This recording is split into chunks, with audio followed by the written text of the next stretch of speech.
It is one of the best times during the calendar year in the world of sports, and we got a whole lot to talk about tonight. Baseball, hockey, basketball, football, the whole 9 yards. We're going to get all into it tonight. It is Wednesday night. It is 10 p.m., and we are live.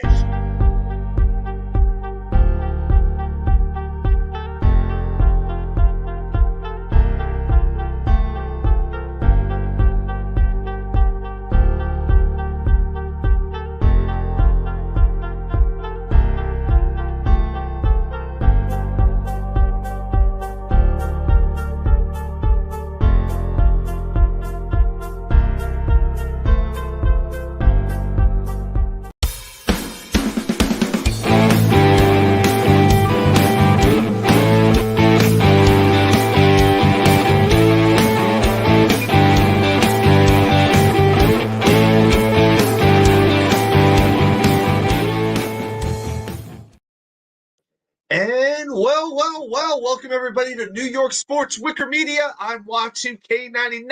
Thank you, as always, for taking the time to watch these videos and join me for the highlight of my week, Wednesday Night Live. Here we are. I believe this is episode, 15 now? Yeah, episode 15. Well, I'll tell you what, there's a whole lot of stuff to get into tonight, but I got to tell you, I think late October is maybe one of the best times of the year if you're a sports fan, because you got baseball coming up on the World Series, basketball starts, hockey's underway. Of course, we're in the heart of the NFL season. College football's going on. Hey, shoot, if you're into the Major League Soccer playoffs, those are kicking off soon too. So there's a bunch of stuff to get into it, and we're going to get going right now. Let's get it going tonight with a little bit of three and out. So the NHL Frozen Frenzy last night was awesome. I love this thing.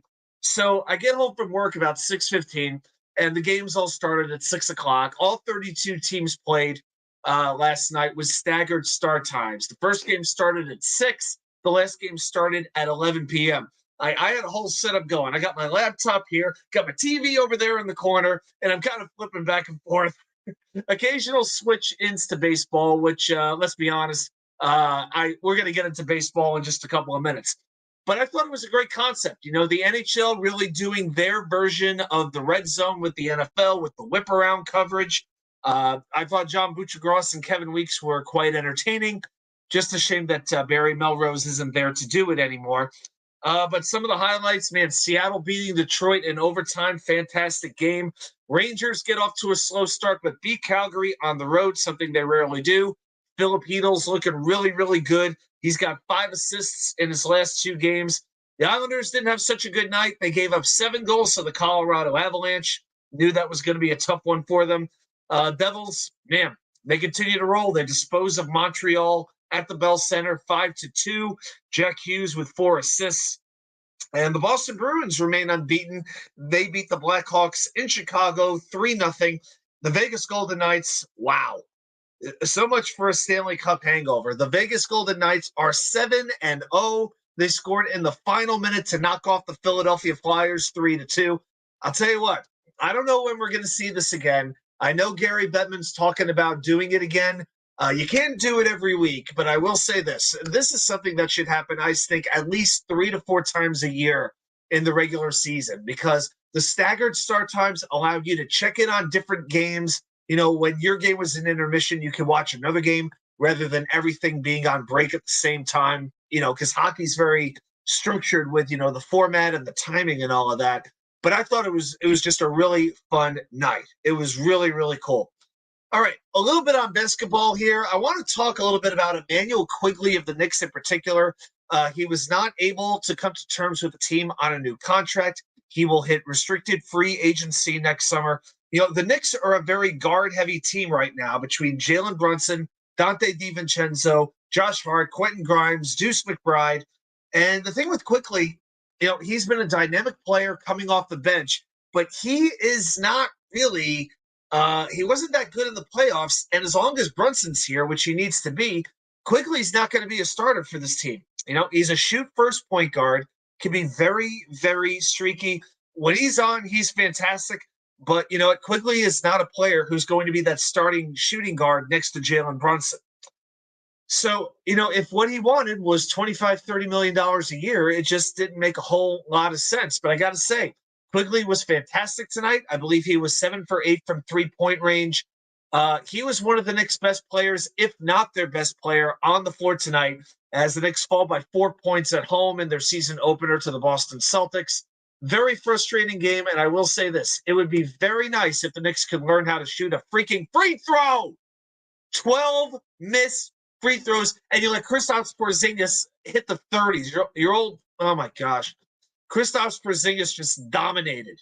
It was, to see Porzingis basically kill the Knicks the way that he did was really, really annoying. Close game. DiVincenzo did not even score a point tonight. Julius Randle was horrible. RJ Barrett was okay. But yeah, Quigley was the best player on the floor for the Knicks. And that is frustrating. And now I think they're going on to New Orleans next. So we'll see what happens. All right, before we get into number 3, let's check on in the comments right now real quick. Jets mess. Hey, is somebody ever going to be Jets mess as the first one in here? Jets, yeah, he's always the first. He's the first to show up and usually the last to leave. Thank you, Mess. Then we got Hank G saying hi to everybody, and I say hi to you as well, Hank. I'm glad you're here. Tony Alexio, we love the Y2K package. It's not quite as impressive as the Strevler package, I must admit, Tony Alexio. Jets mess. The frenzy was awesome. Yeah, I really was, man. I had a great time watching that thing. Yeah, I was able to stay up till about 12:30 in the morning. Yeah, before I finally I had to finally call it a night. Only problem is an 8 p.m. West Coast start time. If you're on the West Coast, the first games would start at 3 o'clock in the afternoon. But you know what? You got to stagger it. That's just part of the whole time zone situation. And maybe they'll do like a rivalry frenzy where it's all division opponents playing one another. You could do that because you really didn't have East versus East and West versus West. You had a lot of Eastern teams playing Western teams, with only a couple of exceptions. So that's what I really felt about that. I just got to take a minute here on the Philadelphia Phillies. This was, what's really amazing? Last night was the first time in the history of the Philadelphia Phillies they ever played a Game 7. That's pretty hard to believe, but it's true. And their offense, this offense, which had been built up like it was the 98 Yankees, the 61 Yankees, the 69 Orioles, you name the team. They had one solo home run at home in the last 2 games. If you look at the big 4, okay, just think about what they did. Trey Turner, 0 for 12 in the last 3 games. Bryce Harper, the great Bryce Harper, 0 for 7 with 3 strikeouts in the final 2 games. Who would have thunk that would happen? Kyle Schwarber, 1 for 5 with a double in the last 2 games. And Nick Castellanos, from games 2 to 7, over 6 games, 0 for 20 with 10 strikeouts. But Castellanos is as streaky a player as I've seen in a while. When he's on, he can really help lift the team. I saw him do it with the Cubs a couple of years ago. But when he's off, oh my gosh, you have to bury him. So a couple more stats on the Phillies, and I will give some credit to Arizona. But the Phillies, in their first 6 games at home in the playoffs, up until Game 6, scored 39 runs. Once they came back from Arizona for Games 6 and 7, they went 0-2, scored just 3 runs. And then they batted 11 for 63 in the last 2 games, while batting just 2 for 17 with runners in scoring position, 17 runners left on base. Unbelievable. And you know what? If you want to blame the Philly hitters, well, whatever. You got to credit the Diamondbacks pitching staff. Brandon Pfaadt, Merrill Kelly, Zach Allen, then the bullpen arms like Ryan Thompson, Joe Mantiply, Kevin Rip Van Ginkel, or whatever his name is, Paul Sewald, the ex-New York Met. This pen was crazy deep with a bunch of names that nobody had ever heard of. I'd heard of Mantiply only because he's always in trade rumors. For the last 3 years, Mantiply's been rumored to be dealt to a contender, and Arizona never pulled the trigger, and look what he's done. And, of course, I knew Sewald because he stunk as a Met and came back to stick it to the Mets last year with Seattle. But now it's a World Series where, I'm going to be honest with you, I'm cool with whoever wins it. I have a lot of respect, I really do, for the Texas Rangers organization, the way they do business, the way they go about things. They've never won the whole thing, so I'm good with a team that hasn't won before. As far as the Max Scherzer and Jacob deGrom factor goes, as a New York Mets fan, I don't really care. Jacob deGrom did nothing this season. Max Scherzer has done next to nothing for the Rangers this season. And, the Diamondbacks may be about as unlikely a World Series winner as we have ever seen in our lives. The ratings may reach an all-time low, but you know what? So be it. I'm not going to sit here and tell you I'm going to be watching every game religiously. But, hey, I really hope the series goes a long time, and who knows what to expect because, hey, I don't know if there is anybody in the world who picked the Diamondbacks and Rangers to represent their leagues in the World Series. Who even had both of those teams in the playoffs? I thought the Rangers would get a wild card berth. I never expected the Diamondbacks to finish any higher than fourth. So all the credit to them. All right, I'm going to change the script over here from blue in your lower left to green because we are done with the 3 and out. It is time to get into the main content, and it's a big week for New York football. So let's say the big 4 letters together. Let's go.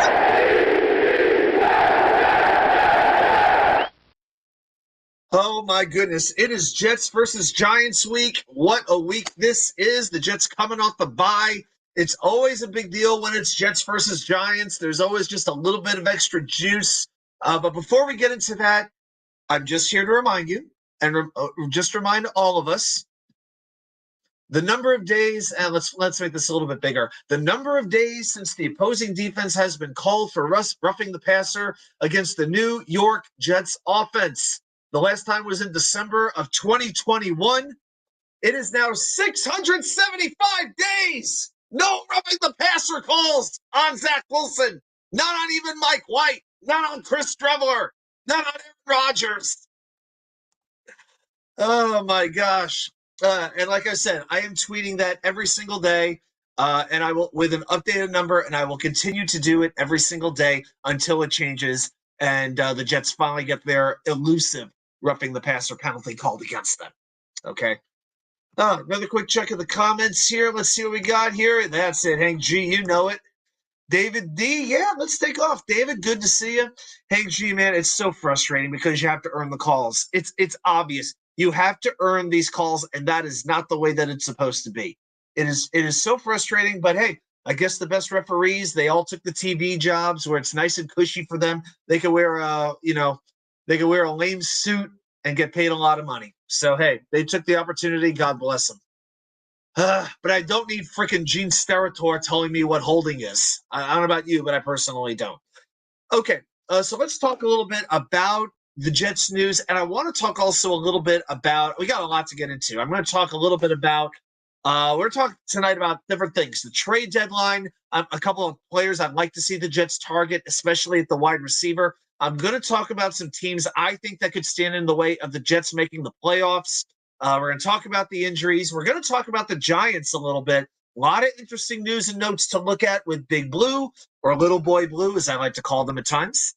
And, of course, we got some Jets versus Giants trivia at the end of the show. Whole lot of things. If you have questions, you have comments, I'll be monitoring the comments all night long. Guys, I'm here for you. I'm here. I will stay with you as long as you got stuff to talk about. I'm here because I am not going to be short on content tonight. I guarantee it. Matthias Simon's here, and he is predicting a Jet victory over the Giants 28-13. You know what? I'm guessing that implies that we won't be getting in the red zone and we'll have some long touchdowns. and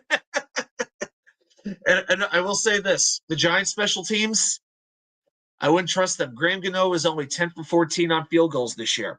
The Giants special teams have been abominable. I think actually the biggest advantage the Jets might have in this game, believe it or not, could be special teams, particularly if Andrew Thomas comes back and plays left tackle. We're going to get into all of that. As far as the injuries go, Joe Tippmann looking a little bit better is kind of the vibe we're getting, but the problem is he's not practicing yet with his quadricep injury. And, Robert Saleh, when it comes to injuries, I've said this before, and I'm going to tell you all again. When it comes to injuries, I wouldn't trust Robert Saleh if his tongue were notarized, okay? But as long as Tippmann is not practicing, I can't count on him playing in this game. Saleh said they'll see how he feels tomorrow. Well, we'll see how he feels after not practicing. So I certainly hope he's going to feel better. The only other non-practicer we'll say was Randall Cobb with a shoulder injury. Not a big deal. Last time against Philadelphia, Cobb played about 50% of the snaps. And, now with McCole Hardman gone, now Xavier Gibson might have an opportunity to take some of those snaps away. But the big deal has been the concussions with Sauce Gardner and DJ Reed. That basically owned Jets Twitter, Jets X, Jets Facebook, Jets Instagram, Jets TikTok, Jets MySpace, whatever Jets platform there is, all the message boards. It was all people were talking about was the concussions.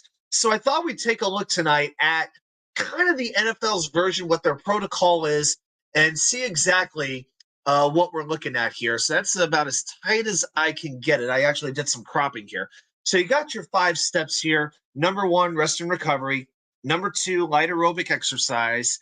Number 3, so continued aerobic exercise and intro of strength training. So in this one, the player can do cardio exercise that is increasing and can mimic sport-specific activities, and he can also do supervised strength training as well. Now, here's the important thing. Sauce and DJ, they've both been in concussion protocol for a good 2 weeks now, DJ a little bit longer. As of today, though, they are participating in position drills, and they were listed as full practicers. So to me, that takes us right into step 4, football-specific activities, where the player continues their cardio, strength training, and balance training and can participate in non-contact football activities and other position-specific activities as well. So the interesting thing is I'm confident that they are both at least on step 4 at this point. Step 5 would be clearance. But the thing is, they were listed as full participants. But does that mean that they were doing like full actual contact with the rest of the players, or were they like full practicers doing work off to the side? Because one of the tweets that I think Zach Rosenblatt put out was that Sauce was doing some work over to the side.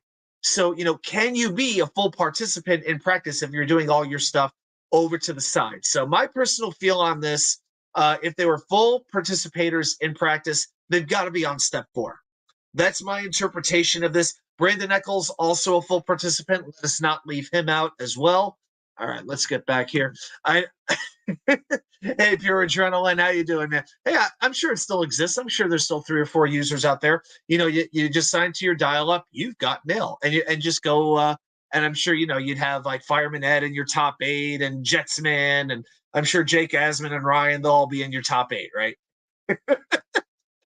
Good to see you, Pure Adrenaline. Hey, be sure to check my friend out. Check out Post for his simulcasts, especially during the baseball playoffs. He's always, I'm sure, will be doing the World Series games. And I'm sure deep down, I don't know if I'll say it or not, but we're both very happy to see Philadelphia out of here. All right. So that's a couple of things with the main things with the injuries. There's a couple of guys who are limited right now, but the non-participators were the ones I was most concerned about. Now, a couple of things here with the personnel that I wanted to talk about. So let's get rid of the concussion thing here. There you go. So you can see my mug again. Anyway, so Randall Cobb, I want to talk about him for a moment. So he has been on the field now 49% of the Jets' offensive snaps. And in that time, he has 3 receptions through 6 games for just 20 yards. Now, I know he caught the 2-point conversion, big deal. But like I said a moment ago, if you really traded McCole Hardman, and Robert Saleh said this in the press conference, if you really are trading McCole Hardman because you're seeing Xavier Gibson emerge, that has to reflect in the playing time. And if Cobb's banged up a little bit, then I expect Gibson to get at least 30% of the snaps this week against the Giants.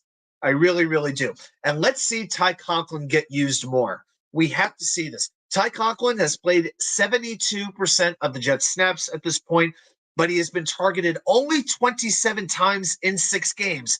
That's 4.5 times per game. And on those 27 targets, here's the cool thing about Conklin. 27 targets. He's got 20 catches, not a single drop.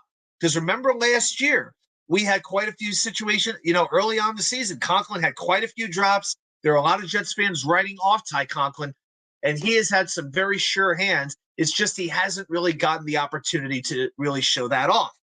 So he's making the tough catches for his yards after catch. He has 104 yards on his yak. That is fifth best among tight ends behind David Njoku, Evan Ingram, Jonnu Smith of all people, and George Kittle.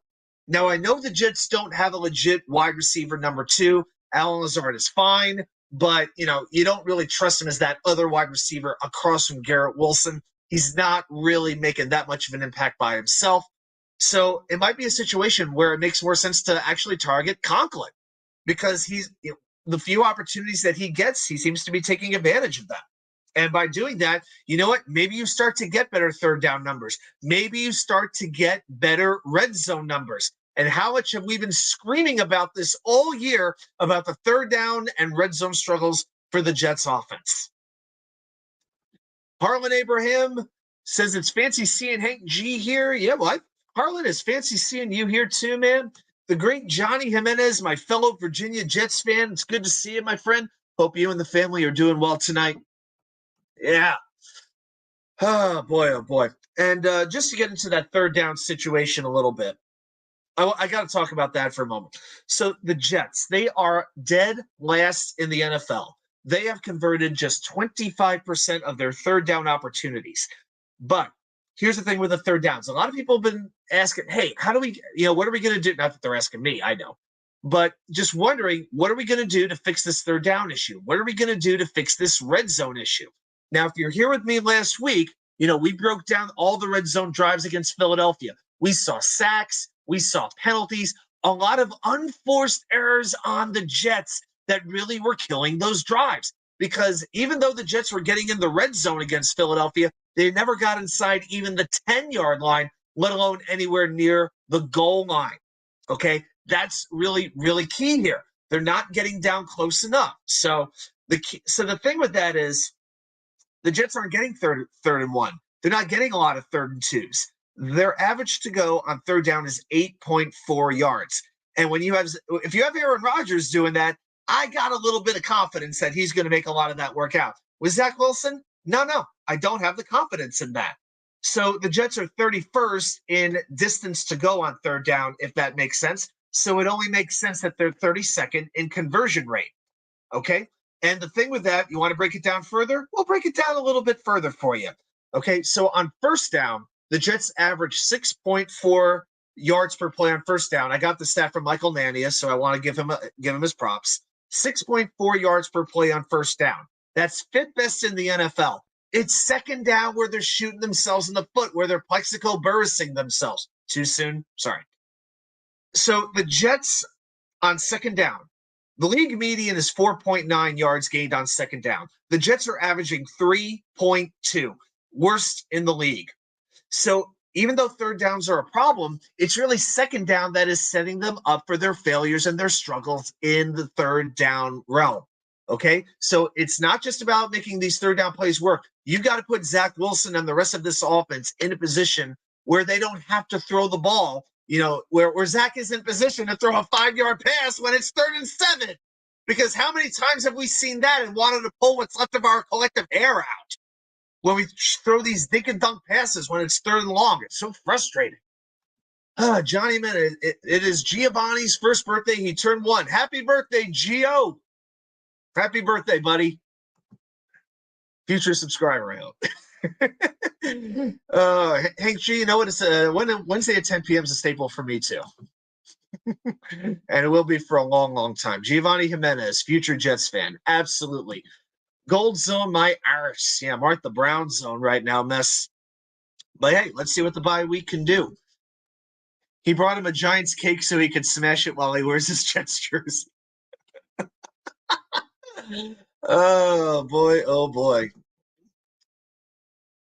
Yep. That show comes on a little bit earlier, and I've done what I can because I want to be as fair as I could to everybody else, to all the viewers, because I know it can be a little bit frustrating when there's multiple people on at the same time, and you feel like you have to make a decision on who to watch. So I know 10 o'clock's a little bit late, but at the same time, I don't mind taking a little bit of the late night spots. So hey, it's all good.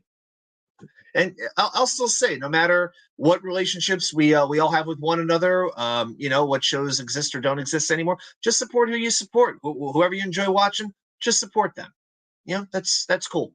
It's all cool. Nobody's going to be everybody's cup of tea. The receivers have to run past where the first down marker is. That would be a start. And I know if the defense is playing back, Zach is going to take what they give him. That's all well and good, but shouldn't the play calls kind of be in that way too? I don't know. Johnny, I want to come back to this point as I take a quick swig of water for the working man and woman. The next 3 games, we must win them. You know what? I really felt, and I said this many, many times, I felt after the Kansas City game in that next 5-game stretch, so Denver, Philadelphia, the Giants, the Chargers, and the Raiders, I wanted 4-1 in those 5 games. Because the reason for that is I want it to be 5-4 going into that 2-game stretch where the Jets go to Buffalo and then host Miami. I wanted 5-4 after that spot. And I felt Philadelphia, as I'm sure many of you did too. I felt Philadelphia was the hardest game to win by far. And, they beat Denver, then they beat Philadelphia. So they're 2-0 in that 5-game stretch. So to say the least, I'm feeling very encouraged. But the weird thing about it is, it feels like, even though the Giants are bragging rights, and, for those of you all who live in the New York area, I work with a couple of Giants fans. Okay, like for those of you who don't know, I work at a college. I'm a financial advisor at a college in Virginia, and the 2 of the main admissions reps I work with are diehard Giants fans. Okay, so even though I'm not in New York or New Jersey, believe me, I have Giants fans around me. So there's the bragging rights thing, but when you think about the playoff chances, you got to remember, after head-to-head, that first tiebreaker, that's the key. It's conference games. So you lose to the Giants. Yeah, it sucks. Yeah, it's going to be annoying as hell. But then if you come back, you beat the Raiders, you beat the Chargers, I mean, your conference record is still 4-2, which is still pretty good. So, yeah, by no means am I saying this is a throwaway game or this is a trap game or anything like that. But no matter what, let's keep it in perspective because it is an NFC game. I support you all. Thank you, Harlan. You're a good man. I don't care what they say about you. Johnny, you have us winning 12 games. Johnny, did you have us winning 12 before the season? Before the season, I had us going 11-6. That was kind of with my really, really optimistic head on, but I was thinking 11-6. At this point, I'm thinking 10-7 is a little bit more realistic. But if everything goes right, yeah, 11 could happen.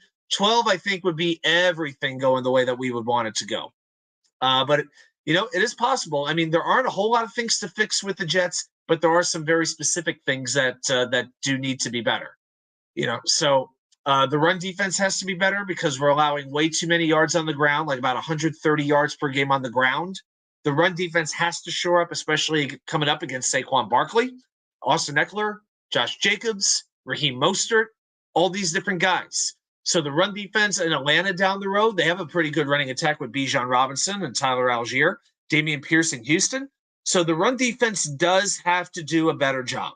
Of course, and like we also talked about with the offense, the third downs and the red zone as well. I don't care what they say about me either. All right, good man. All right, I want to talk for a moment here about the trade deadline. Now, the trade deadline is going to be in just 6 days. It's on Halloween, October 31st at 4 p.m. Eastern. Now, I'm going to tell you this. On Halloween, here's what I plan to do.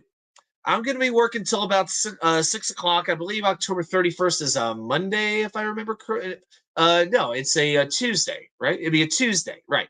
So Halloween is a Tuesday, so I will be working until about 6 p.m. And then I'm going over to Chipotle and taking advantage of my $6 Halloween burrito.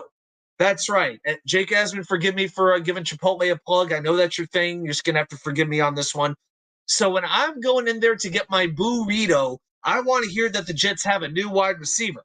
And if you don't know what I mean with Chipotle, if you're a Chipotle Rewards member, if you have the app, you get a 1 entree for $6 when using the promo code burrito. As a matter of fact, I'm going to type it right in here for you so you can take advantage of it. There you go. Burrito. Right there. So be sure that you do that from 3 p.m. local time until restaurant closing. All entrees are $6. One free entree, I believe, per person. Sadly, there is an extra charge for the guacamole, so let's be honest, it's really going to be $8. So you're saving like $4, but still, with all of that said, I think this team, more than anything, needs a new wide receiver. Of course, you want offensive line depth. You'd like some depth at linebacker. There's all these things that would be nice to have, but realistically, what can you go out and get? And for me, it's a wide receiver. So what we're going to look at, I know it says 3 here, but I'm going to change this up a little bit. I've actually got 4 wide receivers that we're going to look at here. So number one, I'm just going to give you a couple of guys here. Okay, so I actually updated it. So I had 3 on the side, but really it's 4. Okay, so one of them, and I was counting them down 3 to 1. One of them is Darnell Mooney in Chicago. Now, here's the thing with Mooney. He hasn't done a whole heck of a lot in 2 years. So when I was thinking about Mooney, I was not very sold on the idea. But here's the thing. He had his most productive season when he was playing outside on the edge. Since then, Chicago's primarily been using him in a slot wide receiver role, and it's not working. So if the Jets bring him in, use him as a wide receiver, he's 25 years old, it really could work. So I would be willing to give that a chance. I'm also going to mention, even though I don't have him, I did make a slide for him, Cortland Sutton of Denver. So Sutton, by the way, all these guys, they have no guaranteed money after this season. So keep that in mind. So Sutton is in the last year of guaranteed money from a 4-year extension he signed back in 2021. So Cortland Sutton has been with the Broncos since 2018, drafted in the 2nd round. So he's 28 years old now, so a little bit older, but he's played in 70 games, caught 260 passes, 3,716 yards, and 17 touchdowns. His best season is a few years behind him now, 2019, when he caught 72 balls for 1,112 yards, 6 touchdowns. Unfortunately, in 2020, tore his ACL, and he's never been quite able to get back to the player he was before. But you do have the Nathaniel Hackett connection because he did coach him last year in Denver, so maybe that would make sense. All right. Now, the next wide receiver I want to mention is T. Higgins of the Bengals. This one's a bit of a long shot, I know. I don't know if Cincinnati's willing to trade him, but they were not able to come to terms, Cincinnati and Higgins, on a contract extension before the season. He is scheduled to be a free agent. Now, I don't know if they're willing to trade him. Cincinnati's 3-3, just like the Jets. And for the season, I can tell you Higgins has been a disappointment. I know I drafted him in fantasy. But Higgins has 14 catches for just 149 yards and 2 touchdowns. So when you factor in that he has had back-to-back seasons with 1,000 receiving yards or more, this is a down year. Maybe Cincy doesn't feel this is their season and they would be willing to cash in their chips. Or maybe they feel Tyler Boyd could have a bigger role in the offense. Again, I don't think this is a likely scenario, but it doesn't hurt to at least make the phone call. And number 1 for me, the other wide receiver I would go for is not Davante Adams because I don't think the Raiders are ever going to trade him. Plus, you have to factor in the contract and all the dead money they'd have to eat, well over $20 million. Mike Evans, that is who I would target first and foremost. The Bucs are at 3-3. They're in the same boat as the Jets, but they've lost 2 games in a row now. And maybe the bloom is coming off the Falcon Rose a little bit. Maybe the wings have a few clips in them now. But Evans is about to hit free agency, and yes, the Bucs could tag him, but they might want to get something in return for him. Evans already has 30 catches, 468 yards, and 4 touchdowns. Even without Tom Brady, he is still a very productive wide receiver. He always has been, and if you put him opposite Garrett Wilson, I think this offense could absolutely take off. Plus, you get the leadership too. You get the Super Bowl experience. So I would be very, very interested if the Jets could acquire Mike Evans from the Tampa Bay Buccaneers. And also, the Jets are apparently in talk with 2 teams about trading Carl Lawson, and they are apparently deep in those talks. There's 2 mystery teams. We don't know who they are. I would have thought actually one might have been Seattle because I feel like Seattle was in very serious need of a pass rusher. However, it looks like they're going to bring in Frank Clark, most recently of the Kansas City Chiefs, and then the Denver Broncos this season. So it looks like Seattle is going to bring in Clark. So that would have been my best guess. We'll see who else might be looking at bringing Carl Lawson. And it's really a disappointment because, Carl Lawson was really one of the two big free agents that the Jets signed when Joe Douglas had his first full off season, the other being Corey Davis. And, Lawson was looking dominant. We've seen him on one Jets drive. We see how hard he works. And he seems to have great character. It's just that he had a terrible injury that he has really struggled to come back from. He had to have a corrective surgery on that Achilles, so he really had to have two surgeries, and now he's been having back problems. And as we see the emergence of Jermaine Johnson, as we see the emergence of Bryce Huff, as John Franklin Myers continues to do what he has done, the Jets are trying to get Will McDonald some more snaps too. Somebody's got to pay the price for that, and it's been Carl Lawson. I don't look at it as a bad signing. I look at it as a what could have been signing because I feel like it could have been a lot more. And had he stayed healthy, hey, who knows? Maybe the Jets don't draft Will McDonald. I don't know. But maybe they don't draft Jermaine Johnson. We'll never know. But it's a very disappointing story, and I definitely expect that trade will be executed by the time that next Tuesday afternoon rolls around. So, yeah, Lawson's a guy that I'm going to root for, of course, as long as it's not in the AFC East. So, yeah, but that's the biggest trade I expect. I don't know who would want Dalvin Cook. I don't see what team Dalvin Cook really helps. I think Cook is going to get pushed down the depth chart even further. And I got to say, with the running back situation, I don't know. Michael Carter, I hate to say this, but I feel like Michael Carter is like a lesser version of Bilal Powell right now, where every running back has that. Every team has that running back who's like okay, does everything decently well, but nothing great. And we've seen Carter have some issues with drop passes this season. He does block well. He is effective at that. But, how many impact plays does Michael Carter really make? It just doesn't happen. And, I was souring on him a little bit this offseason when, he's scrubbing the Jets at, from his social media profile, not because of a contract, but just because the Jets traded his boy, Elijah Moore. I thought Carter handled it very, very wrong.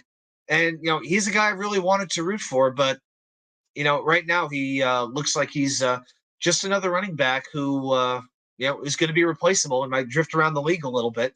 And then let's see what happens with Izzy. He hasn't played yet, and I'm sure there's a reason for it. Maybe he still has to refine his game, which is fine. Learning how to block, learning how to pick up a blitz, learning how to maybe run a pass pattern, recognizing certain types of blocks. He's got the great speed, but you got to put yourself in a position to take advantage of that speed. And, I do believe when Izzy is ready to go, Robert Saleh will activate him and give him a few snaps a game and give him a chance to succeed. So I do believe that Izzy will play at some point this season.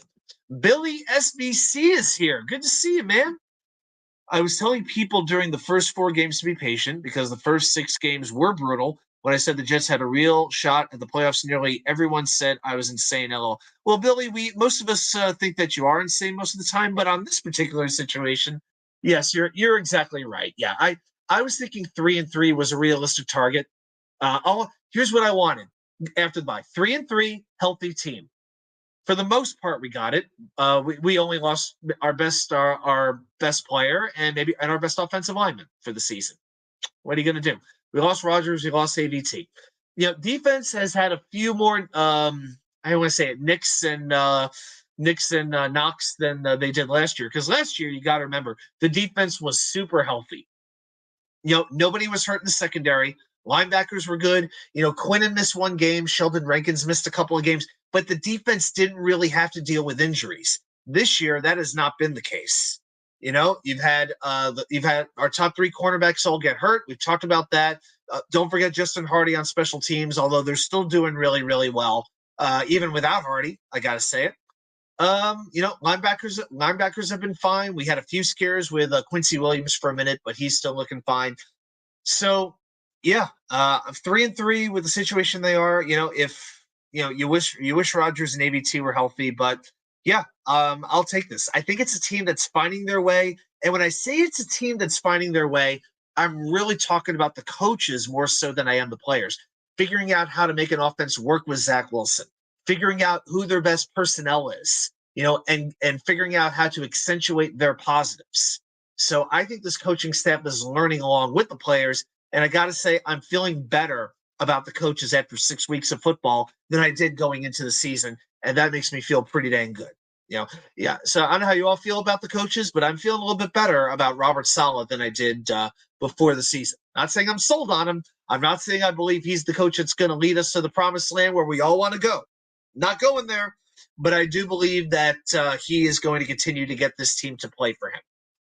So, all right, let's see who else has dropped in. K Yete, what's up, brother? Good to see you, man. Billy SBC, yep. Billy and Harlan, there we go. I'm worried about this Giants game. Jets better play as underdogs. Yep, I'm saving the Giants stuff for a little bit later in the show. All right, so we did so we talked about the trade deadline a little bit. We talked about some personnel issues. We talked about injuries and what we're dealing with there. But I got another little feature for you tonight. Yeah, I'm just breaking out all kinds of PowerPoint stuff here. So there are a couple of teams. The AFC we all felt would be a loaded conference. Okay. And we knew that it would be tough for the Jets to make the playoffs, or almost any team to make the playoffs this side of Kansas City, really. And maybe Jacksonville as well, because their division's terrible.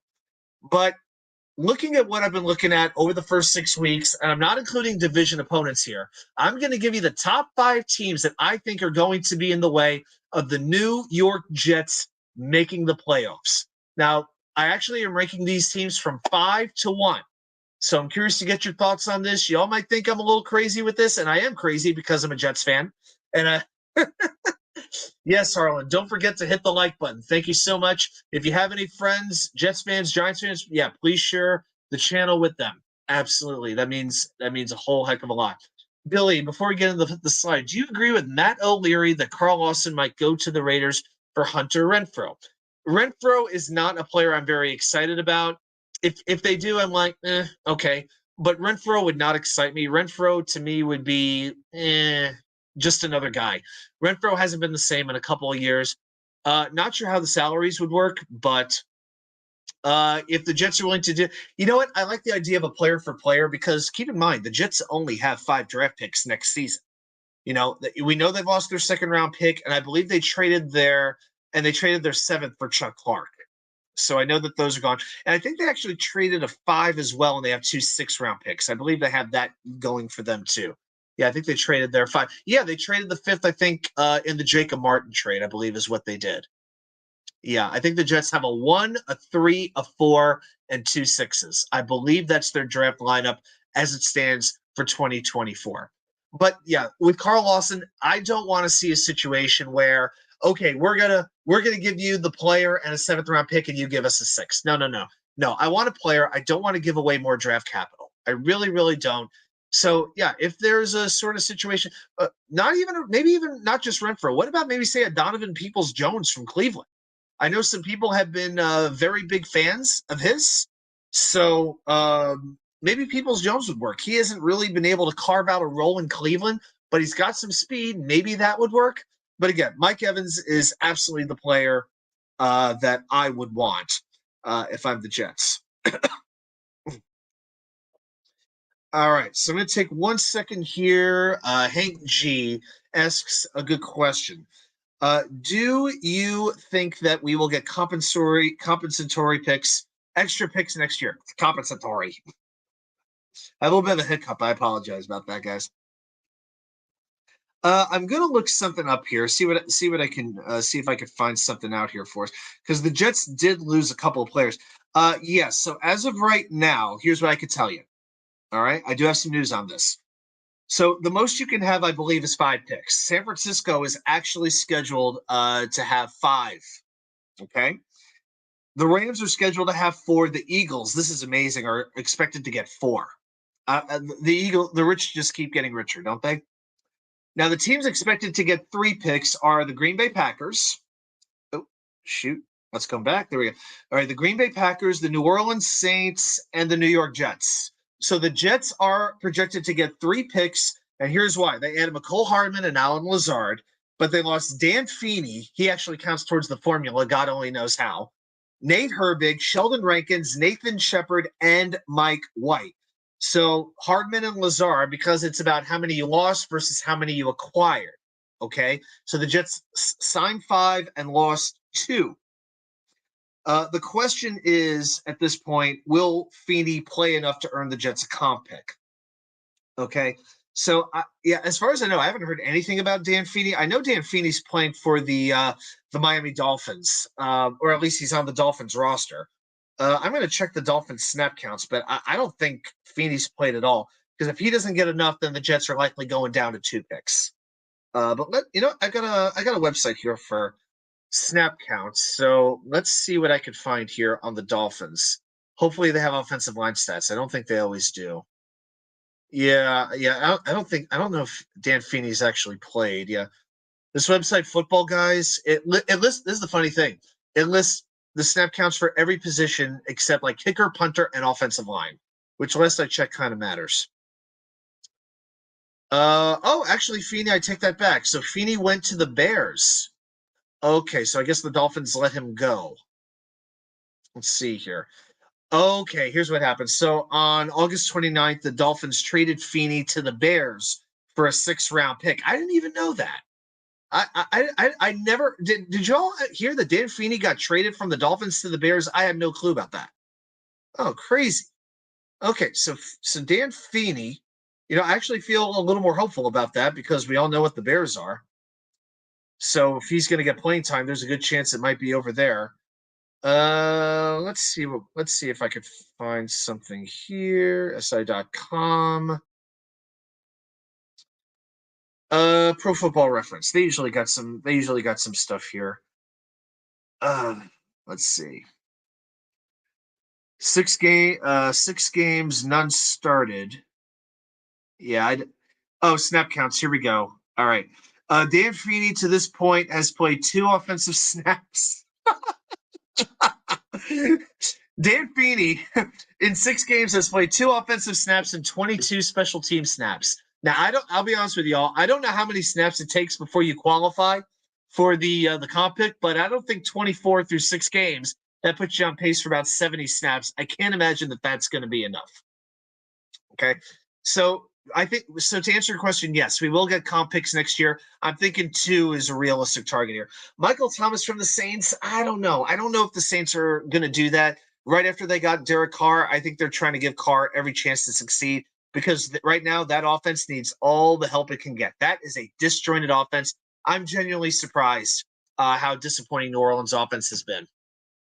Yep, Harlem Jets will get them. Yep, 2, possibly 3. So I'm feeling optimistic. Okay, top 5 teams. A top 5 countdown that could be in the way of the Jets making the playoffs. I'm counting them down from 5 to 1 for you. Number 5 is the Cincinnati Bengals. Now, they have a 3-3 record, same as the Jets, but their AFC record is 0-3. And that is so key. That conference record, that is one of the main things I'm coming back to. And here's the other thing I'm looking at, the remaining strength of schedule. Cincinnati, guys, they got the hardest remaining schedule in not just the AFC, but the NFL. Now, I'll admit it, I picked Cincinnati to go to the Super Bowl this season. I really, really did. Right now, they're going to be in an absolute dogfight to make the playoffs. Because think about it. You've got at Kansas City, at San Francisco, at Jacksonville, home against Buffalo. Plus, you got 4 more games against the AFC North, which I don't think there's much debate is the best division in the NFL. And you've only got your remaining 11 games, 2 teams with a sub-500 record. That's the Indianapolis Colts and the Minnesota Vikings, both of whom showed a whole lot of life this past week. The Colts taking the Browns to the limit, and the Vikings knocking off the San Francisco 49ers, even without Justin Jefferson in the lineup. So as good a pedigree as Cincinnati has, I have them as my number 5 team that'll be in the way. And again, I'm not using AFC East teams because then you're getting the division race involved. It's just, that's a different level. All right, so that's my number 5. My number 4 team is the Baltimore Ravens. Now, I'm not ranking this on who I think is the best team. I'm putting the Ravens only at 4 because I think they're going to win the division. Okay, they're 5-2. They're 4-2 in the AFC. In the AFC with their record, their strength of schedule, they got a tough one coming up. Fifth hardest schedule in the league. They're at Arizona this week, but they still got at San Francisco, at Jacksonville. Jacksonville's got a tough schedule. My God. Home against Miami. How good is that game going to be? I'll tell you what, guys, I can't wait to see the Miami offense go against the Baltimore defense. How good is that going to be? Wow. And Baltimore still has 3 AFC North games as well. If I had to bet on one team winning the division, it's Baltimore, but I think that could come down to tiebreakers. Yeah, that division is loaded. Number 3, now, if you've been checking out my videos this week, then you know that I gave this team some props earlier this week, and it's a team that's going under the radar, but Jets fans, they cannot go under the radar anymore. It's the Houston Texans. Now, the Texans have a 3-3 overall record. They're 2-2 in the AFC, both identical marks to the Jets, but look at that strength of schedule. 30th. They have the 3rd easiest schedule left in the league. They have just 3 teams left on their schedule out of 11 games who have better than 500 records. Tampa Bay, Jacksonville, and Cleveland. That's it. That is not that bad of a schedule. And then on the other end, you still have Arizona at home. You go to Carolina, who hasn't won a game. You've got Denver at home. You know, they don't have to go to Mile High. Denver goes to them. You got Indianapolis. You still have 2 against Tennessee, and we all know Tennessee is in seller's mode. They traded the heart and soul of their secondary, their safety, Kevin Byard. He's in Philadelphia now. Derrick Henry could go too. You never know. But Tennessee is in seller's mode right now. Ryan Tannehill's probably not playing quarterback this week. Count on Will Levis playing that game. Yeah. Billy SBC with a quick question. Who's quarterbacking the Texans this season? CJ Stroud. He's quarterbacking them 9 touchdowns to 1 interception for a rookie quarterback. CJ Stroud has showed some really, really good poise. You know, he's got an offensive line protecting him. Laramie Tunsil, Shaq Mason, George Fantz even there. You know, if you remember Jared Patterson, if you know Rusty Spooner, the great Rusty Spooner, he was the biggest Jared Patterson for about 2 years. And he's the starting center right now for the Texans, you know? So, and, you know, when you're coached by D'Amico Ryans, you know, you're going to be doing pretty well. But then you've got, you know, Damian Pierce at running back. Nico Collins is emerging as a wide receiver. Dalton Schultz, the ex-Cowboys, at tight end. Pretty decent pass rush between Jonathan Grenard, Jerry Hughes, the ex-Buffalo Bill, and, of course, Will Anderson. And I got to say it again, guys. I got to say it again. Blake freaking Cashman. Blake Glassman, I know, but the bottom line, Blake Cashman, 2 weekends ago, named the AFC Defensive Player of the Week. You got to give the guy credit. He's been healthy, and he's been good. So that's the thing with the Texans. I'm not saying they're the best team, but with their schedule that they got coming up, they're going to be in the mix all the way through the end because, you know, I think we all expect Jacksonville to win the division, but Houston's going to be right up there for a while. You know, I thought Houston would win maybe 6 games this season. I thought 6 games was a realistic target. They might win 7. They could even win 8. It's no exaggeration to say that. So watch out for Houston, December 10th. That's when they come to MetLife Stadium. That game is going to be big. Now, the number 2 team is the Cleveland Browns. They are 4-2 overall with a 3-2 AFC record. Their remaining strength of schedule is 20th. Their quarterback situation leaves a lot to be desired. You know, Deshaun Watson will not play this week. He still has a rotator cuff problem. So PJ Walker, now on their active roster, will be quarterbacking again. If you look at their schedule, it's kind of balanced. You know, they host Arizona. They do go to Denver, which is going to be interesting, and they host Chicago. But you got to go to Seattle, which is never an easy place to play. They host Jacksonville. They go to Houston. That could be interesting. And, of course, they host the Jets in the next to last game of the season. And the Browns have 3 division games left to go as well. That defense is excellent. I know that the Colts lit them up this past week, but they were still able to get the win, even without Nick Chubb, who to me, it was a real shame when he went down. Cleveland has a very, very formidable roster. Pretty much at any position that you want to look at, they're good. And then my number 1 obstacle for the Jets getting in the playoffs, I'm actually mentioning every AFC North team on this slide. It's the Pittsburgh Steelers. The Steelers are 4-2, so they're a game ahead of the Jets. They have a 3-1 AFC record. Their remaining strength of schedule is 23rd. Really, their hardest games are the AFC North. And, of course, the Jets don't face the Steelers, so you don't even have the head-to-head option like you would with Cleveland or like you would with Houston. You have to hope that the Jets get the tiebreakers that, you know, that AFC record, you know, beats out Pittsburgh. And right now, Pittsburgh is a game ahead of the Jets.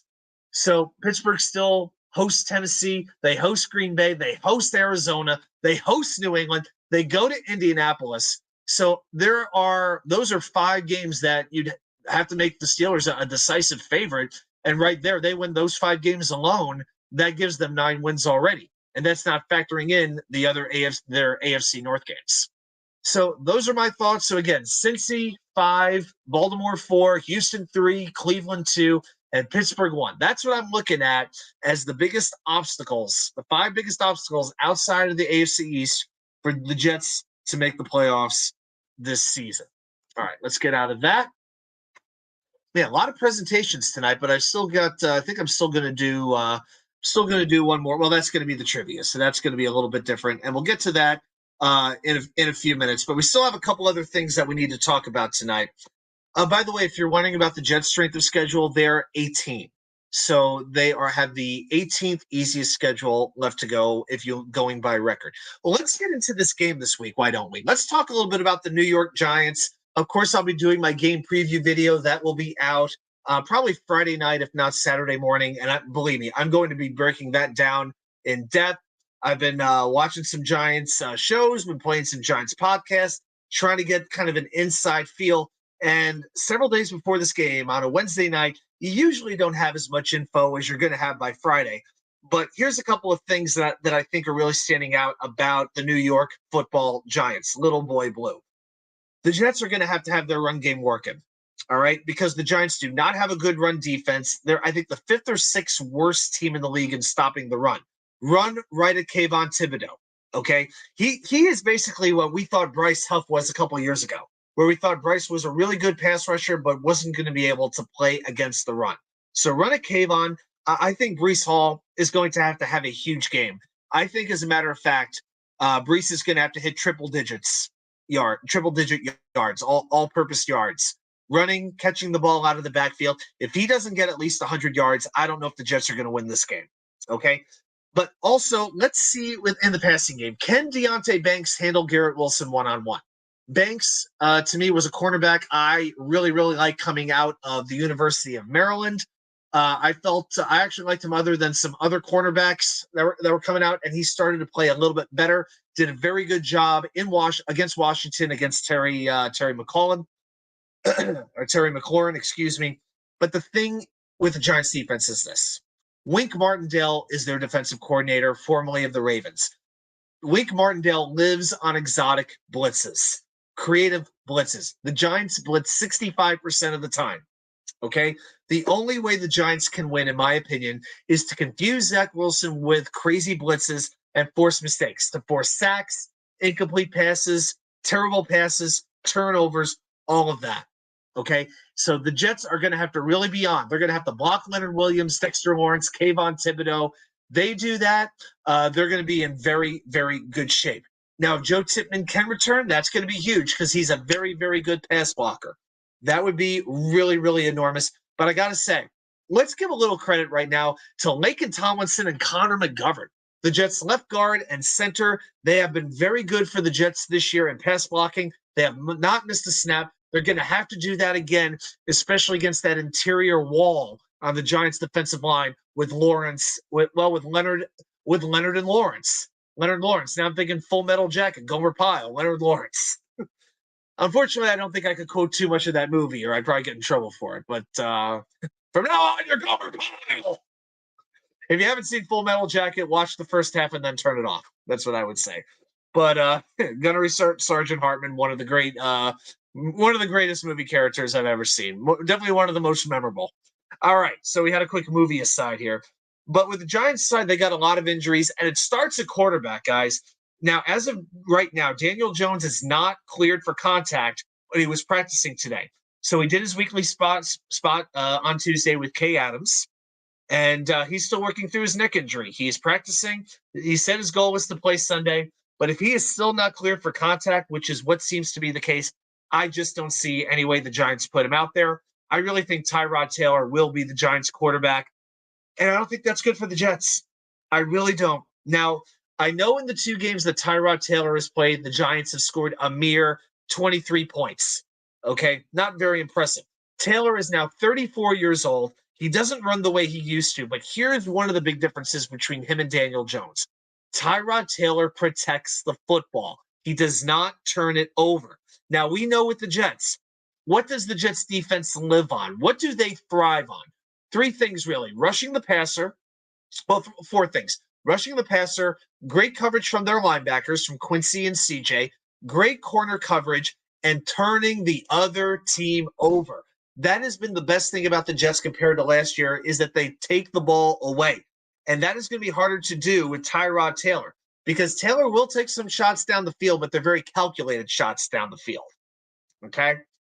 So that's the thing. The Jets, they're going to give up yards, but they make big plays. And I really felt they had a better chance to do that against Daniel Jones. So let's see what winds up happening. But right now, my thought is Tyrod Taylor is the Giants' starting quarterback. Now, Andrew Thomas, that injury may be even bigger than Daniel Jones. Now, I think he's going to be limited in practice throughout the week. He has a hamstring injury. He aggravated the hamstring injury before the Seattle game a couple of weeks ago. Now, from what I'm hearing, he has a limp in his step still right now, but it's not as a pronounced limp. Okay, the limp is not as pronounced as it was before. Now, considering one, that it's a hammy injury, and two, that he's aggravated it before, I don't think the Giants are going to put Andrew Thomas in a game unless they are 100% sure he will not re-injure himself when he steps back out on the field. But it's not just Andrew Thomas stepping back in at left tackle. That would sort of shape up the rest of their offensive line. Justin Pugh would go from left tackle to left guard. Mark Lewinsky, who has not been that good, would go back to right guard, which is his natural position. John Michael Schmitz, you know what? He has a shoulder injury. He was practicing to the side a little bit this week. Too soon to say if he would play. But here's the thing. If Marcus McKethan has to play for the Giants, if he has to play right guard, the Jets will eat him alive. Marcus McKethan is the lowest rated guard at pass blocking in the entire NFL. 67th out of 67 guards. So it's really about, can Andrew Thomas play, because then they can put all these other offensive linemen back where they want to put them. It's really, really big. Also, Evan Neal, if anybody's actually worried about him, at right tackle, he's dealing with an ankle injury. Too soon to say if he's going to play. I cordially invite him to play because he stinks even when he's healthy. Please, let me see Evan Neal try to block Bryce Huff one-on-one. I implore that happen. I wouldn't even trust Evan Neal to block Carl Lawson right now. Let's see him block Will McDonald. Can he handle Will McDonald one-on-one? It'd be fascinating to see. Hank G. Quinnen will have a heyday. You know, Quinnen really hasn't had that impact game where the stat sheet just jumps off the page at you. Hadn't had that in a while, you know? I'm not saying Quinnen's playing bad, but he hasn't been having, the show-out games that he really had last season. So, yes, this is going to be a big opportunity for him to do that. Johnny's predicting a 34-9 victory. Okay. I don't have my score prediction locked in just yet. I want to get some more of this injury news, and I think at that point I'll have a better idea. For me, it's a little bit soon to say. Weather's supposed to be really nice, though. It's supposed to be pretty hot this weekend in New York. Yeah, I heard that it's going to be in the 70s, maybe even hit 80 in October. That sounds like that's the way Halloween should be, right? I mean, come on. What's the deal with Halloween wearing a winter coat over your costume? Please. I don't recall Batman wearing a Patagonia jacket. GBH, would you say Barkley is the best running back we've seen this far? Enjoy the burrito. Let's think about that. Buffalo, definitely not Buffalo. Dallas, you had Tony Pollard. I like Pollard quite a bit. I like Ramondre Stevenson, but he's been pretty disappointing this season. The funny thing in Denver, Jaleel McLaughlin made us look pretty bad. I got to be honest. And Philadelphia has DeAndre Swift. I think Swift is right there with Barkley. You can make a case either way, but I happen to like Swift. Maybe a tad more than Barkley. Barkley's right up there though. Yeah, I really, really think so. Yeah, and of course then Isaiah Pacheco. Yeah, he really ran the Jets. He ran the Jets into the ground pretty well. Yeah, Pacheco had a big game. So, yeah, I can't tell you that Barkley is definitively the best running back that the Jets have seen yet this season. I can't quite do that. I'm actually wondering who's leading. I'm glad we don't have to see Christian McCaffrey. I will say that. Okay, let's see. I'm just curious about the rushing leaders in the NFL right now. Who has the most yardage? Wow, is it real? It can't really be Zach Moss, can it? No. Okay, so Christian McCaffrey is leading the NFL with 598 yards. Zach Moss is second with 523. Raise your hand if you had that on your bingo card, because I sure as hell didn't. DeAndre Swift is actually third at 514. Travis Etienne 504, and Raheem Mostert 474. That's your top five. Yeah, I think Swift is the thing. Of course, Swift though he has a great offensive line in front of him. Barkley, he's going to have to do more with a lesser offensive line. That is the one caveat I will give you with that. So yeah, Barkley, he has to do a lot more with a lot less to work with. Johnny Jimenez. What does Johnny say? Zach will throw for over 300 yards. So I think that would be maybe the third or fourth time he's done that in his career. Let's see. Let's see. Giants have a decent secondary. It is pretty good with Deontay Banks and Trey Hawkins. I think went to Old Dominion down here in Virginia. So, John, I hope you know Trey Hawkins from ODU. And remember at safety, you got Xavier McKinney, you've got Jason Pinnock. Pretty good. Adoree Jackson, I don't know if he's going to play. I think he's still injured from what I hear. But you got a pretty good safety combination between McKinney and Pinnock. So, okay. Now, the Giants' defense. I'm a little bit concerned about that defense. They're starting to wake up. So, in the Giants' first 5 games, they allowed 30.6 points per game. They got 12.8 quarterback pressures per game and had 5 sacks total. And they averaged, here's everything, they averaged 9 missed tackles per game in their first 5 weeks. Last 2 games, they're allowing just 10 points per game. They are averaging 5 missed tackles a game, and they've had 23 pressures. They're averaging 23 pressures per game. Now, I know Washington has one of the worst offensive lines in football. I get that. But the Giants defense is gaining some confidence. That's really my point here. They're blitzing a lot more. Early on the season, they were doing it maybe 15 to 20% of the times. Man, we got some more people coming into the chat tonight. Awesome. We're in that. Yeah, I got a pretty good number right now. So thanks everybody for coming by. Be sure to hit a like, put a comment down there if you haven't before. Yeah, thanks so much, everybody. Just want to say that. But Sam Howell. Oh my God, Sam Howell. I feel so bad for this guy. Sam Howell should be in bubble wrap the 6 days that he's not playing quarterback. Sam Howell against the Giants was blitzed 63% of the time, and the Giants sacked him 6 times. Why would the Giants not do the same to Zach Wilson in this game? They should blitz Zach at least half the time, and that's why I'm coming back to the run game. Breece Hall has to have a big game.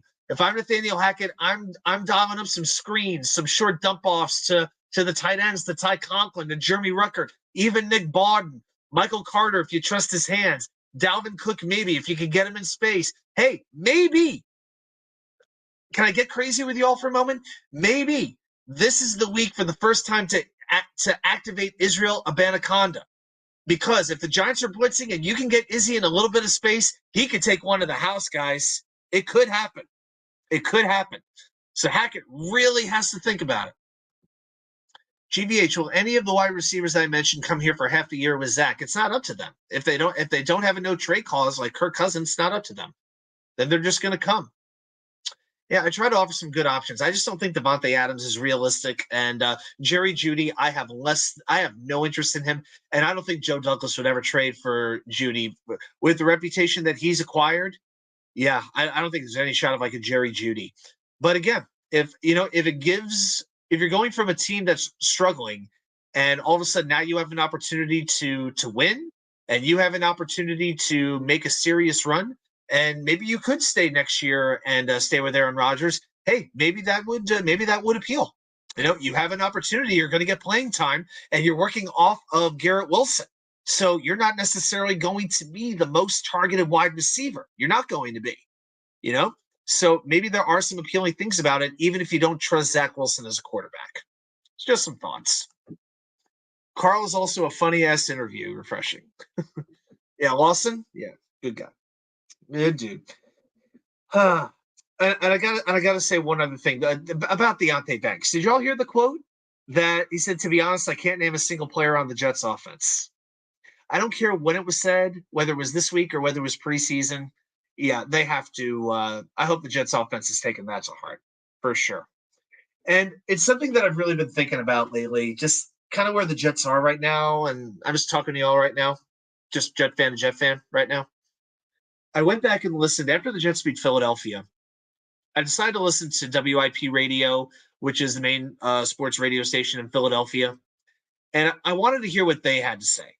and I turned on a couple of podcasts, sports podcasts in Philly, just some people who talk Eagles. I wanted to hear what they would say.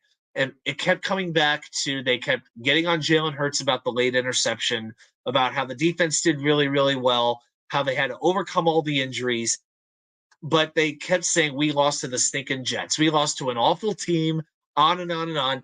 We were not getting any respect. Maybe a little bit from the pass rush, but they would quickly dismiss that with the injury to Lane Johnson, which mattered, of course. No denying that. But the bottom line is this: we still haven't earned respect around the league, around football fans, from the media, and all of that. And guys, I've reached this conclusion. We're never going to earn that respect this season for one reason. Zach Wilson is the quarterback, and nobody respects him. Not saying they should, but there are too many people who just look at Zach Wilson and assume the Jets have no offense. They overlook Breece Hall. They overlook Garrett Wilson. They overlook Ty Conklin. They overlook that this offense can move the ball down the field. The biggest thing right now is really figuring out this third down problem and figuring out this red zone problem. That's really the biggest thing to do here. So, yeah, the lack of respect is still frustrating. I didn't think it was going to bother me, but I got to tell you guys, it is getting to me a little bit. And beating the Giants isn't going to do it. I don't know if beating Philadelphia didn't do it. I don't know what it's really going to take to earn that respect. But right now, the Jets are a 500 team. They're, I think, ranked number 9 right now in the AFC standings right now, but half a game out of the playoffs. I don't know if we're ever going to really have the respect until Zach Wilson wins a game against a very good team. I think that's what it would take. I think Zach Wilson would have to throw for like 350 yards and 3 touchdowns in Buffalo or against Miami. Like outshoot Tua, outscore Tua, I think that is what it is going to take for us to get that respect. I think it's going to come to that. Braden from New Zealand. Good to see you, man. Did we get a new O lineman yesterday? The Jets website sent me a notification about a new wide receiver and OL, but I can't find information on the OL. I mean, we called up Jarek Bernard-Converse, but that's a defensive back. We called him up from we activated him. I don't believe so. I know there was with Dennis Kelly, but that was a week ago? Yeah, I'll check real quick. I'll check the transactions here, see if I can find something for you. But yeah, I'm not off the top of my head, I'm not remembering that. News, video, schedule. I tell you what, the Jets website, when you're doing it on mobile, it can get a little bit confusing. So the Jets yesterday added Jarek Bernard-Converse to the active roster. Let's see. Let's go to the news section here. I really don't think there was any change there. I'm going to go back to the Jarek Bernard-Converse thing because I think that was the only change they made. I think they added one other player. They signed that's right. They signed a wide receiver, Lance McCutcheon, to the practice squad and released safety Tyreek Jones from the practice squad. So no changes with the offensive line, but they did sign a wide receiver to the practice squad. McCutcheon, just to give you a little news, 6'3", 202, released from the Houston practice squad on October 10th. He signed with the Rams as an undrafted free agent out of Montana State in 2022, appeared in 10 games last year, had 5 targets, no catches, took 56 snaps on offense, 110 on special teams, so he might give you some help on specials. And for his college career at Montana State, the football hotbed they are, 94 catches, 1,741 yards, and 13 touchdowns for his whole career. Sounds like it's somebody who might help out on special teams, but that's about it. Maybe you call him up one week, but maybe in place of Justin Hardy while he's still on IR, might be that situation, but that's about it. There's a guy named Xavier Newman Johnson. Xavier Newman Johnson. What is with us getting these guys with hyphenated names? I don't know what that is. Xavier Newman Johnson? Maybe you're on New Zealand time and you're getting the news before the rest of us are. Maybe you already know in the future what's going to happen, man. I don't know. Xavier Newman Johnson. Okay, so that's so he's a guard. Okay. He was signed October 5th. Okay, this was 3 weeks ago. He was one of the guys signed to the practice squad. So this might have been around the time with Dennis Kelly. So yeah, so he's on the practice squad. He was signed 3 weeks ago. Okay, so you're right. So 3 weeks ago. Okay. Anything here that we need to know about him? He's from DeSoto, Texas. Was going to go to Colorado, but he went to Baylor. He was honorable mention, all conference, undrafted free agent brought in by Tennessee. Was waived October 2nd. 3 days later, the Jets signed him. Okay, great. Yeah, so that's about all we've got there. Okay. Let's do one more thing, then we'll get to the trivia. We're going to do our AFC East whip around, or whatever we may want to call it. Yeah, we're just going to go around the AFC East really quick and talk about what's going on with the different teams. The Buffalo Bills, in my mind, guys, they're in trouble. All right, 4-3 record. They lose 29-25. 12 seconds left. I got to tell you this, man. I went up to Richmond with the Jets having a bye week. I didn't have a Jet game to watch. Wasn't hanging with my club, so I went up to Richmond. Went to this great little sports bar called Wood and Iron. Great place. Had one of the best margaritas I've ever had in my life, made with some Casamigos, Reposado tequila. Maybe the best margarita I've ever had. Absolutely amazing. For that, had some ribs, some smoked turkey breast, some Mexican smoked beans at a ZZQ, amazing barbecue joint. Man, oh man, I had a great Sunday. And part of the Sunday, I got to tell you, was watching New England actually beat Buffalo. That was actually a great day. Grandizer 12, to you as well, Grandizer. Good to see you, man. So glad that you're here, and thank you for helping to promote all of us, man. I appreciate it. Here's the thing with Buffalo, guys. I don't think you could trust Josh Allen. When Josh Allen is on, he is as productive as any quarterback in the NFL. When he's off, he's like a bigger, faster Brett Favre. He gets reckless. He gets inaccurate. He makes bad decisions. He lets the big game get to him. I don't know how confident you can be that Josh Allen is ever going to lead the Buffalo Bills to a Super Bowl, let alone win one. And here's the thing with the Bills. We talked about strength of schedule tonight. Guys, check out the Bills schedule. Tell me if you would want this schedule, okay? Thursday night, they host Tampa Bay. They should win that game and go to 5-3. After that, at Cincinnati. That's going to be good. Home against Denver, fine. Home against the Jets. Then it gets crazy. At Philadelphia. Then they got the bye week. At Kansas City. Home against Dallas. At the Chargers. That's no layup. Home against New England, and they finish the season at Miami. Buffalo has a brutal schedule. You got maybe 2 games there that you would say, yes, they should absolutely win those games, but they're going to have some legitimate battles. I'll give you maybe 3 games. I would say the game home against New England, home against Denver, and what was the other one? Tampa Bay. You can definitely say those games should be wins, but the rest of those games, there's no guarantees. So Buffalo's got a big challenge ahead of them. And with some of their players going down the way they are, without Trey White, without Matt Milano, without some of these other players, I think they're gonna have a hard time making the playoffs, let alone winning the division. Miami coming off the 31-17 loss to Philadelphia. Their record is 5-2. I was really surprised Tua never ran the ball. Tua had 1 run for -3 yards. I didn't understand the way that they ran this, that they did their game plan. Raheem Mostert, here's the thing with Raheem Mostert. He has had a fantastic season. All the credit in the world to him. He was held to 45 yards rushing. And you got to wonder, can Miami handle physical teams, especially physical defensive teams? Buffalo, Philadelphia. Let's see what they do against the Jets. Because the one thing the Jets tend to do is allow rushing yards. Okay? And the key to stopping Miami, it doesn't seem to be stopping Tyreek Hill. It's stopping Raheem Mostert. Because what the Dolphins want to do is work off of that. They want to work off of Raheem Mostert, go to play action, and sucker the defense in, and then hit the big plays to Hill, to Waddle, maybe to Berrios, maybe to a Durham Smythe or a player like that. So the Jets' run defense is going to have to be on to beat Miami. Now, I got the confidence they can cover Miami well, but the run defense is going to have to really, really do their job for the Jets to beat Miami later on this season. Now they host New England this Sunday at 1 p.m. How good is that going to be? And speaking of New England, 2-5, they had a very gutsy win. I'm glad they got it for 2 reasons. One, I'm very glad that we now know the Jets will not be the only team New England will beat this year. And also it hurts New England's chances to get the top draft pick. So I'm fine. Let New England win 5 games, 6 games. Finish a little bit behind the line, let them sucker everybody in to think that they actually have something to work with, keep Belichick around a little bit longer.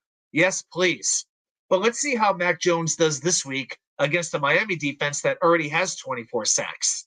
And I got to tell you, one player I really like is Demario Douglas, their wide receiver, Pop Douglas from Liberty University in Harrisonburg, Virginia.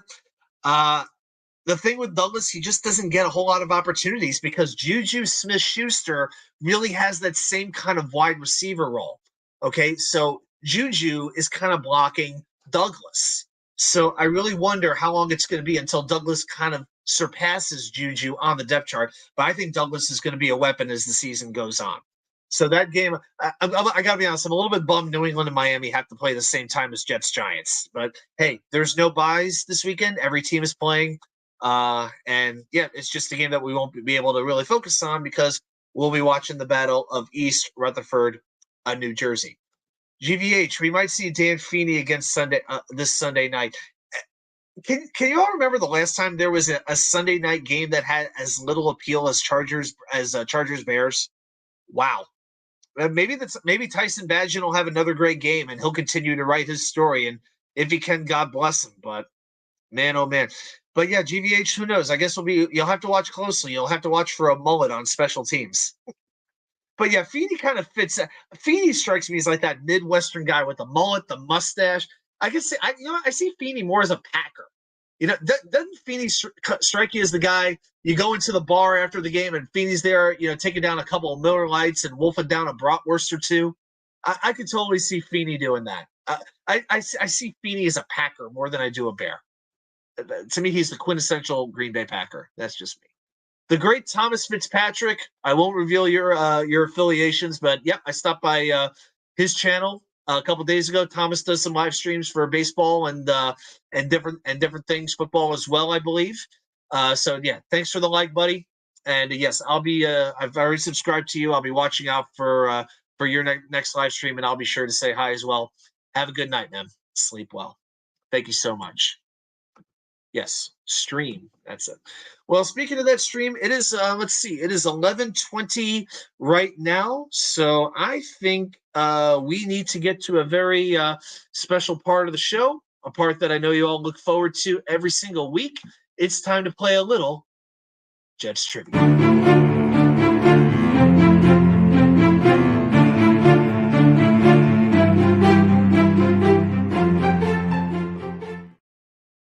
All right, welcome to the Trivia Labyrinth, and I have been deep in the Watsu K99 basement, going through all my papers and files and all kinds of random stuff to find a good trivia question about Jets versus Giants. It's got to be Jets versus Giants theme for this week. So I got a question for you all. Now remember the rules. I'm going to ask the question. We're going to put it right here on the screen. You'll have 5 minutes to answer the question. So let's see if you all can do it. I'm going to start the time. Your question is this. In 2015, the Jets beat the Giants 21-20 in overtime. Name the Jet who intercepted Eli Manning in that game. It is trivia time indeed. So 2015, we're going back 8 years. The last time the Jets had a winning record. Who was the Jet who forced the one Eli Manning interception in that game?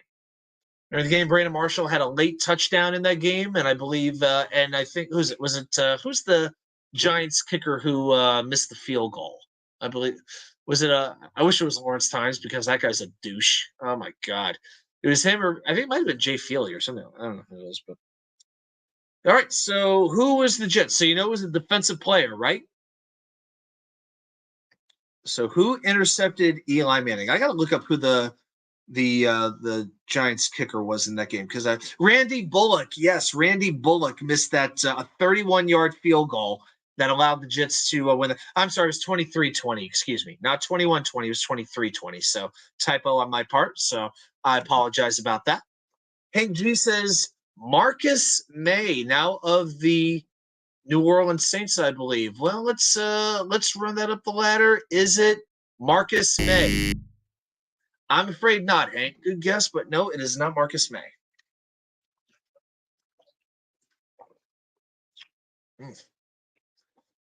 All right, Hank G's got to get. Hank G had a guess. We got double-digit folks here in the chat. We got a nice full chat in here, so I know you all got some guesses. 2015 Jets. Try not to look it up. So it was a 23-20 win in 2015. Yeah, the Jets have won the last 2 meetings against the Giants. Before that, actually, the Giants won 5 in a row. Capped off by the dreaded Victor Cruz game. I still think the Victor Cruz game, that maybe, I think it's probably the second worst, either the worst or the second worst regular season loss I've ever experienced as a Jets fan. It's pretty much that and the Buffalo game to end the 2015 season. Because the Jets haven't recovered from. They never recovered from the Victor Cruz Christmas Eve disaster. They never did. Braden says Brodney Poole. That's a creative guess. I'm afraid it's not correct. Lee Cravette? Of course it's Lee Cravette. Don't you know it's always Lee Cravette?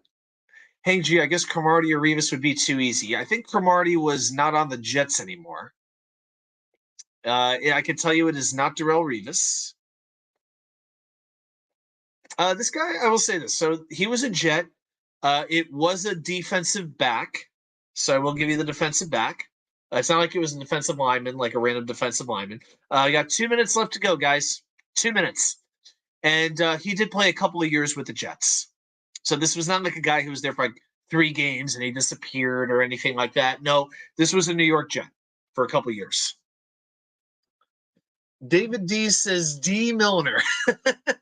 I give you points for creativity, but no, it was not D Milner. I think the only good games D Milner ever had, he covered, I think, back-to-back weeks. Brandon Marshall and who was it? Was it Josh Cribbs on the Cleveland Browns? But he covered like those 2 guys really, really well, like back-to-back weeks. But yeah, I don't know. He had too many interceptions. We're starting to get a few more guesses. Jamal Adams. No, Jamal Adams was not with the Jets yet. Jamal Adams came a little bit later. Yeah, Adams was not on the team yet. Braden, that's a good guess as well. Darryl Roberts. No, not Darryl Roberts. GVH guesses Antonio Allen. No, Antonio was more the Rex days. Yeah, so you've had some good guesses. Not there yet, guys. We got 1 minute to go. 1 minute. Give me your best. Come on. Calvin Pryor, the Louisville Slugger or the Louisville Whiffer. It was not Calvin Pryor. I'll get down to 30 seconds and I'll give you one more clue. One more clue. But at least we're only asking for one name tonight, as opposed to like 4 or 5, which I do sometimes too, right? Okay, I'll tell you this. He was a safety. This is a safety. Okay? It was not Marcus May. It's not Antonio Allen. It's not Jamal Adams. It was not Jim Leonard. It was not Laron Landry. It was not Victor Green. All right, guys, 10 seconds. Oh, my God. Can you believe it? Crimson Wolf, tell me right now, did you look that up? You are correct. It was Rontez Miles with like 9 seconds to go on the clock. Crimson Wolf makes his presence felt with his first comment of the show, and he gets it right. It was Rontez Miles who picked off Eli Manning. Yeah, Jimmy. Yeah, he wasn't a bad call. He wasn't a bad. He was a safety. He made some plays. I always thought Rontez was a pretty good player. He's gotten a little bit of trouble with the law, unfortunately. I think he has an assault charge against him. So it's kind of sad. But yeah, it was Rontez Miles. But yeah, he was pretty good. Yeah, Rontez. Yep. So he was with the Jets for a couple years. He was okay. It was like Rontez was one of those guys where he had like a few people who just screamed for him to get his opportunity, right? But most of the Jets fan base was like, yeah, he's there, he's okay. But you had a few fans who were just like, they loved Rontez Miles, right? Everybody knew somebody who loved Rontez Miles. That's the best way I could explain it. Yep, Rontez Miles. He had the Steelers tattoo on his. I did not notice that. I don't know. Sometimes it's hard to, when you have skin that's like kind of dark, it's kind of hard to notice the tattoos sometimes, in all fairness. But yeah, so that is our trivia for tonight. So I will be doing, I think what I'm going to do for Thursday, I don't have Prime, so I think I might go out and, because I want to see this Bills-Buccaneers game. So I get off work at 8 o'clock. I think the plan is to go out and watch it. So I may not be able to record the video for my confidence picks till Thursday night, late Thursday night. But Friday, we will be doing the Jets preview video. Saturday, I'll be giving you my bold predictions. And of course, Sunday night, the 3 key plays you may not recall that affected the outcome of the game. Maybe, I don't know. I think maybe once I'm ready, maybe we'll do that live. I don't know. I would like to do that live. The one thing is I hate conflicting like with other games when people are watching. So I always hesitate to do that just because I don't want to interfere with people's view. Maybe we'll do it Sunday night. I don't know. With the Charger, maybe we'll just come on for a little bit. I haven't decided yet. But yeah, we'll do a game recap Sunday night as well. Well, hey guys, thanks so much for joining me tonight. We went an hour and 30 minutes. Man, had a great time. I hope you all did too. Again, quick reminder, please share the channel, share the video with a friend, an enemy, whatever you desire. And let's continue to grow this thing together. Thank you all so much for joining me tonight. And I'll see you right back here with more content from you all know where. The Wicker Chair.